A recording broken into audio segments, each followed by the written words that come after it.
লক্ষ্য করেছি 5ই আগস্ট হাসিনা পালিয়ে যাওয়ার পর বাংলাদেশের একটি দল নিজেদেরকে দেশের মালিক বনে গিয়েছেন। তারা মনে করছেন আওয়ামী লীগ নাই, আমরাই তো এখন। এবং এটা মনে করেই তারা নিজের মনে করেই এই সকল কর্মকাণ্ড করে এখন চালিয়ে যাচ্ছে। দেখেন, আমরা দীর্ঘদিন একসাথে আন্দোলন করেছি।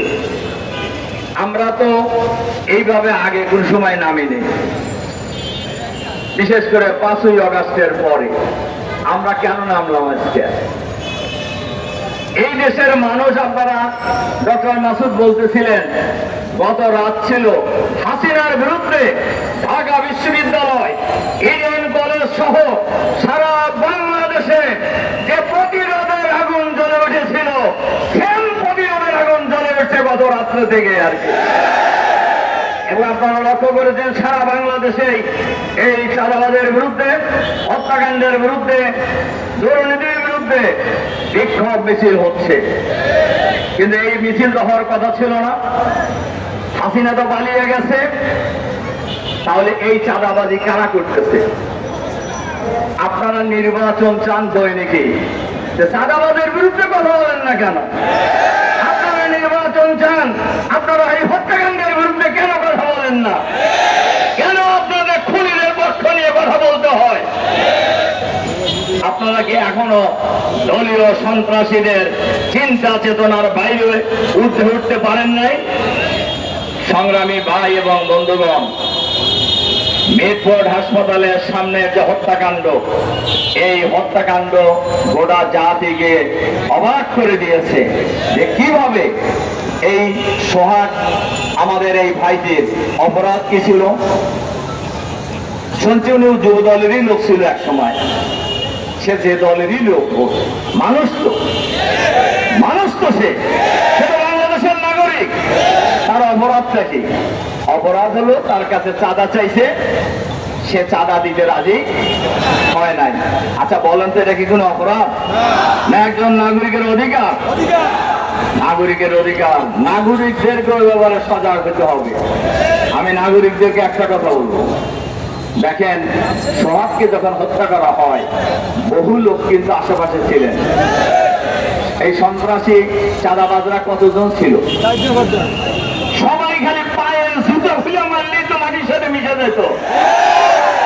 জনগণ যদি ঐক্যবদ্ধ প্রতিরোধ করে তুলতে না পারে, আজকে সোহাগকে ধরছে, আগামীকাল আমাকে ধরবে, আগামীকাল আপনাকে ধরবে, আগামীকাল যাকে ইচ্ছে তাকে ধরবে। আমরা বাংলাদেশ জামাত ইসলামী বাংলাদেশকে আমরা এই সন্ত্রাসী চাঁদাবাজদের হাতে আমরা ছেড়ে দিতে পারি না। আর সন্ত্রাসী চাঁদাবাজীদের কাছে জিম্মি হবে না ইনশাআল্লাহ। এই চাঁদাবাজ এই ঢাকা মহানগরীতে কারা কারা চাঁদাবাজের গডফাদার বাংলাদেশের মানুষ জানে, ঢাকার লোকেরা সবাই জানে। তাদের এই চাঁদাবাজদের কোনো রাজনৈতিক পরিচয় নেই, খুনিদের কোনো দলীয় পরিচয় নেই। এদের পরিচয় হলো এরা খুনি, এদের পরিচয় হলো এরা সন্ত্রাসী, এদের পরিচয় হলো এরা চাঁদাবাজ। খুনি চাঁদাবাজদের বিরুদ্ধে দল, মত, জাতি, বর্ণ, ধর্ম নির্বিশেষে ঐক্যবদ্ধ প্রতিরোধ গড়ে তুলতে হবে। এর সাথে সাথে আমরা সরকারের কাছে আহ্বান জানাতে চাই, অন্তর্বর্তীকালীন সরকারের প্রধান নোবেল বিজয়ী ডক্টর মোহাম্মদ ইউনূস সাহেব এবং তার সরকারে যারা আছেন, আমরা তাদের কাছে আহ্বান জানাতে চাই, আপনারা কিন্তু ক্ষমতায় বসেন নাই। বাংলাদেশের 18 কোটি মানুষ আপনাদেরকে ক্ষমতায় বসিয়েছেন করার জন্য, আরামে আয়েসে চেহারা বড় করার জন্য। এই দেশের মানুষ আপনাদেরকে ক্ষমতায় বসায় নাই। আপনারা চাঁদাবাজদের গ্রেফতার করতে পারেন না কেন? ভয় পান? ভয় পান? আপনাদের থানা থেকে আসামি, সাজাপ্রাপ্ত আসামিকে ছিনিয়ে নিয়ে যাওয়া হয়, আপনারা ঠেকাইতে পারেন না কেন? আপনাদের কাজটা কি? এই সমস্ত হত্যাকাণ্ড থানা থেকে সাজাপ্রাপ্ত আসামি সিনিয়র এই ব্যর্থতার দায়ে স্বরাষ্ট্র উপদেষ্টার বহু আগেই পদত্যাগ করা উচিত ছিল।